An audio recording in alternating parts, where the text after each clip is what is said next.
बड़ा यूट्यूबर था जो उसके बहुत सारे फैंस फॉलोअर्स हैं, फिर भी आपको अपने गुरु मानते हैं। वह जब हमसे मिले तो मैं बोला भी था कि पंकज जी इनको कहिए भाजपा में आने के लिए, तो संजोग से हमारे मुंह से बात निकल गई कि हम भाजपा में हम भी आने वाले हैं। जैसे आप जो है मल्लाह जाति से आते हैं, तो मल्लाह जाति से आते हैं तो आपको कहाँ वीआईपी ज्वाइन करना चाहिए था? अति पिछड़ों की बात करने वाली राजद को ज्वाइन करना था, तो कहाँ चले आए आप संविधान विरोधियों की पार्टी में? भगवा बन गए, कहाँ कितना अच्छा हारा थे। उस महादेव के भक्त को जो है डॉक्टर राजेश कुमार जी ने केशव बाबा को जो अपमानित करने का काम किया है, तो आने वाले समय में जो है उनके लिए यही चुनौती होगी। रेलवे स्टेशन जो है भारत का सबसे 7वां नंबर 1 रेलवे स्टेशन है। गैस का जो प्लांट बना है, आज गैस का बोटलिंग यहाँ रिफिलिंग होती है। कि भाजपा जो है, मोदी सरकार मुफ्त में राशन दे रही है। वो ना हिंदू की बात करती है, ना मुसलमान की बात करती है, ना किसी मजहब की बात करती है। कि एक राशन, मुफ्त राशन जो मिल रहा है पूरे हिंदुस्तान में, वो सभी जाति धर्मों को मिल रहा है।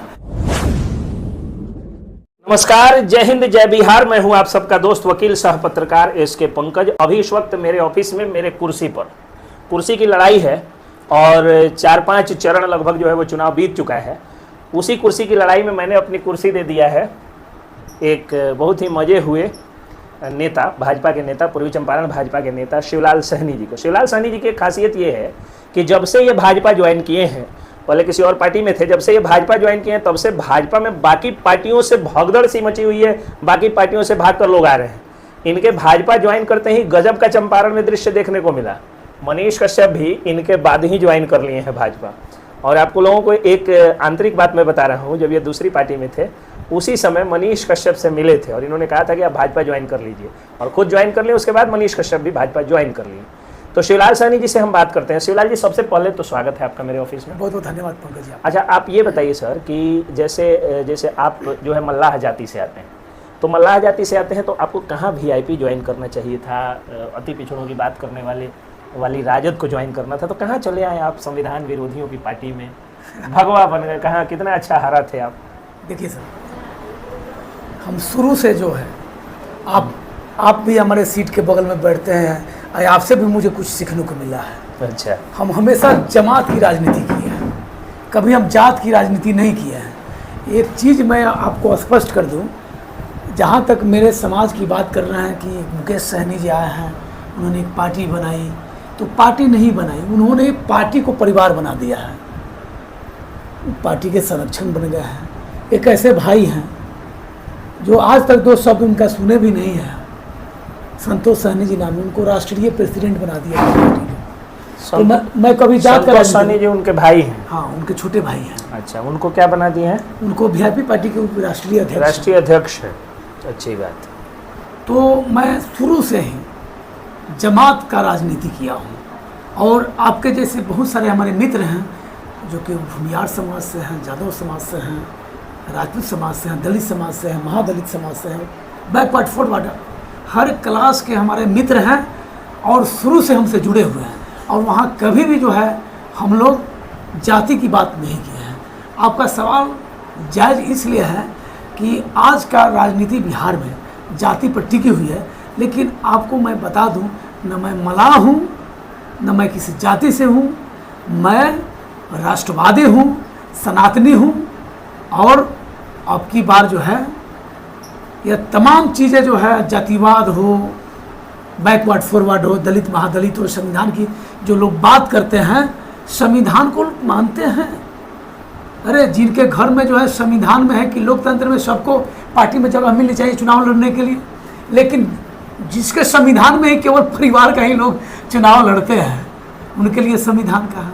संविधान भाजपा के लिए है। बाबा साहेब के विचारों को अगर लेकर चलने वाली कोई पार्टी है तो भारतीय जनता पार्टी है, जिसमें रातों रात एक यादव मुख्यमंत्री बन जाता है, जिसमें एक सैनी समाज के नेता चुनाव हारते हैं तो एमएलसी बना देती है पार्टी, और एमएलसी से बिहार सरकार के कैबिनेट मिनिस्टर भी बना देती है। ऐसी पार्टी है भाजपा। अच्छा, चलिए ये बताइए, आप मुकेश सहनी के बारे में बोल दिए कि हाँ उल्टा जो भी बोलना था बोल दिए। अब आप मुझे ये बताइए कि आपके आने के बाद पूर्वी चंपारण भाजपा में तो बहुत सारे लोग जुड़ते गए। कौन कौन जुड़े हैं, पहले नाम की नहीं? देखिए, सबसे पहले तो चूँकि आप मनीष कश्यप जी से हमको मिलवाए थे, और मनीष कश्यप इतना आपको मानते हैं कि हमको इस चीज़ का खुशी है कि मेरे मित्र हैं, आप दोस्त हैं, हम लोग साथ कचहरी में एडवोकेसी का काम करते हैं, तो उतना बड़ा यूट्यूबर था जो उसके बहुत सारे फैंस फॉलोअर्स हैं, फिर भी आपको अपना गुरु मानते हैं।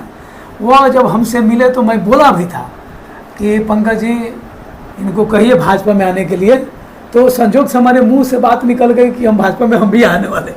लेकिन मेरे आने से जो है एकाएक राजद का बढ़िया से बढ़िया लीडर जो है, जिस पर राजनीति राजद जो है पूर्वी चंपारण में करती है, उसका धड़ाधड़ जो है विकेट गिरने लगा। फर्स्ट शिवलाल सहनी आए, जो अति पिछड़ा राजद के पूर्वी चंपारण दूसरी बार के अध्यक्ष थे, वो भी सिलेक्टेड नहीं इलेक्टेड अध्यक्ष है। और मेरे बाद जो है एक कानू समाज का बहुत बड़ा रैली किए थे यहाँ पर, जिनकी अध्यक्षता में थी, उनका नाम है जो है शंभू प्रसाद गुप्ता जी, और राजद के प्रदेश महासचिव थे प्रदेश में अति पिछड़ा राजद के, और लोकसभा के दावेदार भी थे। इस लोकसभा 2024 के राजद के दावेदार भी थे, वो भी जो है छोड़कर चले आए।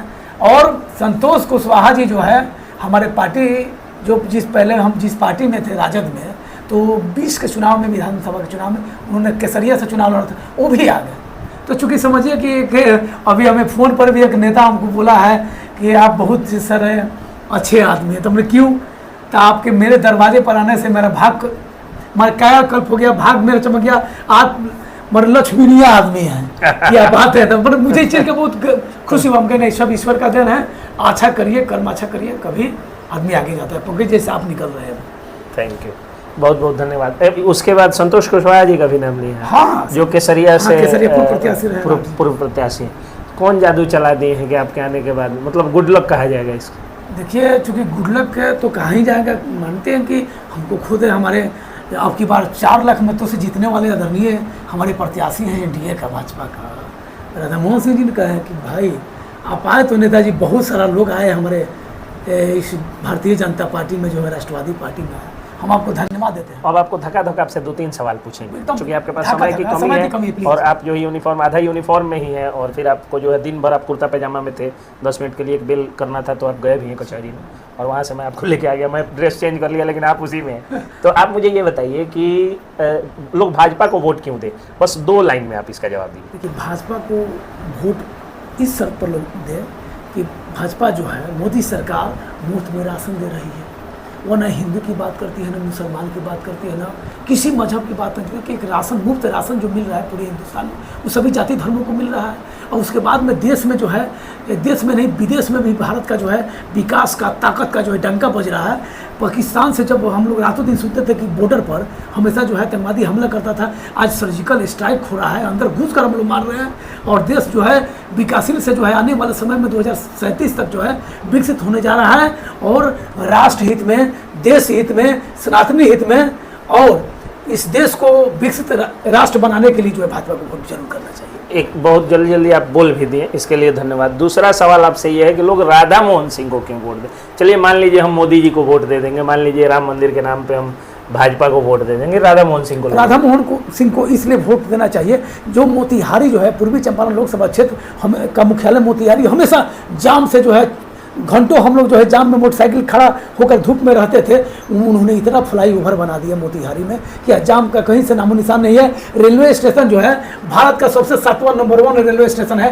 गैस का जो प्लांट बना है, आज गैस का बोटलिंग यहाँ रिफिलिंग होती है, उसके बाद में इंडियन ऑयल कंपनी यहाँ स्थापित हो गया है। तेल जो है जो डायरेक्ट बरौनी से आता था, यहाँ से सड़कों का जाल बिछ गया है, और केंद्रीय विश्वविद्यालय जो है, केंद्रीय कृषि विश्वविद्यालय है, पर क्या नहीं राधा मोहन सिंह ने दिया है, इस आधार पर उनको वोट जरूर करना चाहिए। अब उन्होंने एक चरखा पार्क, मदर डेयरी भी हम बोलेंगे, शौचालय भी बोलेंगे, नल जल भी बोलेंगे, लेकिन चरखा पार्क जो इन्होंने पुरखों के विरासत को सजाने का काम किया मोतिहारी में, पूरा गांधीमय बना दिया। गांधीमय बना दिया। गांधी जी के अवतार ही होंगे राधा मोहन। अब देखिए, अवतार की बात तो चूंकि गांधी जी बनना बहुत बड़ी बात नहीं, लेकिन कोशिश कर रहे हैं, लेकिन उनका 100% नहीं, लेकिन 80% तो गांधीवादी है। और दूसरी बात पंकज जी जरूर आप, अच्छा, जनता इस बात पर विचार करेगी कि गांधी जी है कि नहीं है। अच्छा चलिए अच्छा चलिए, राधा मोहन सिंह को लोग वोट, राजेश कुशवाहा जी को वोट क्यों ना दे? अगर आप कह रहे हैं कि लोग राधा मोहन सिंह को वोट दे, राजेश कुशवाहा युवा है, जो कथित रूप से जो विपक्ष का आरोप है कि महंगाई बढ़ी हुई है या जो भी है, बेरोजगारी बढ़ी हुई है, तो उससे एंटी इनकम्बेंसी है। 10 बार एक शख्स को टिकट मिला है, 5-6 बार जो है वो जीत भी चुके हैं चुनाव, लोग क्यों वोट दें, क्यों राजेश कुशवाहा जी को वोट ना दें? अच्छा, सबसे पहले आपका राजेश कुशवाहा पर जो आपने सवाल किया, मैं हमारे देश के, मैं आपके चैनल से हमारे जितने भी दर्शक आपके देख रहे हैं, चाहे जो भी जनता देख रही है, मैं आग्रह करूंगा कि देश के यशस्वी प्रधानमंत्री आदरणीय श्री नरेंद्र मोदी जी किनका भक्त है आप अच्छी तरह से जानते हैं, भगवान महादेव के भक्त हैं।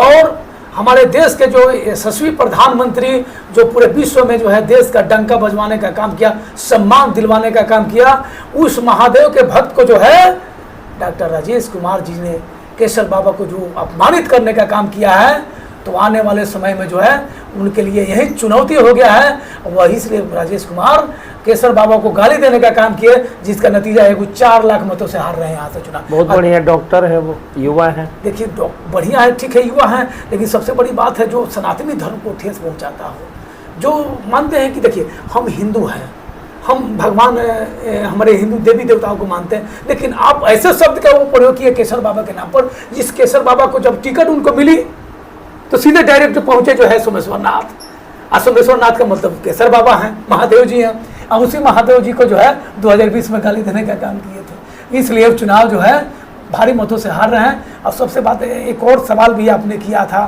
कि यहाँ महंगाई, बेरोजगारी।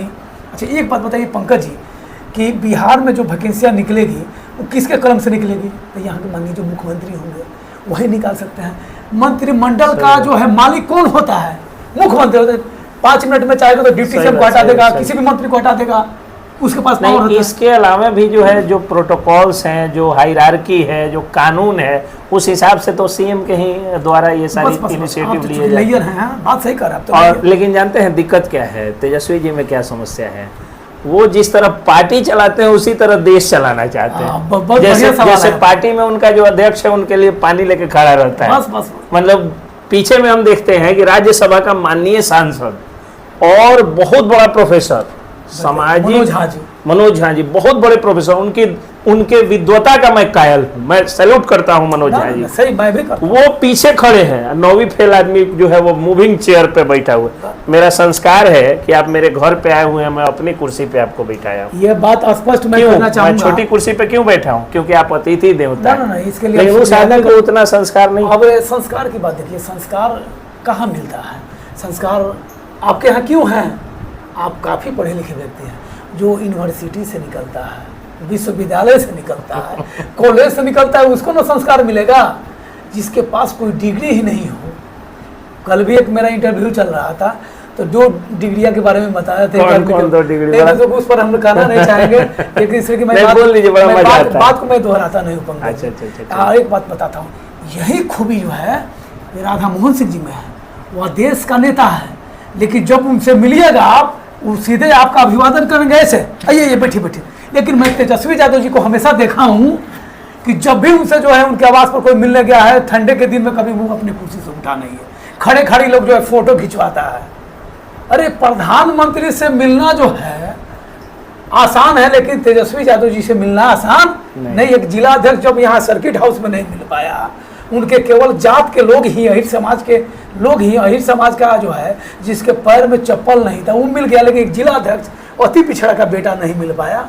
तो सम्मान देने, संस्कार ही नहीं उनका सम्मान देने का। जो राजेंद्र राम तो मिल गए थे। राजेंद्र राम तो चूंकि उनके पूरे विधायक थे, लेकिन खड़ा थे, लेकिन खड़ा था। मनोज यादव नीचे बैठे हुए थे, पैर पकड़े हुए थे। अब देखिए उन लोगों को तो टिकट लेना है और लड़ना है, लेकिन शिवलाल सैनी को तो संगठन चलाते थे ना हम। एक बात जान लीजिए पंकज जी, जो संस्कार बीजेपी के नेताओं में है किसी के पास नहीं। राधा मोहन सिंह जी एक ऐसे शख्सियत का नाम है कि समझिए कि वो अपने क्षेत्र के लिए समर्पित हो जाए।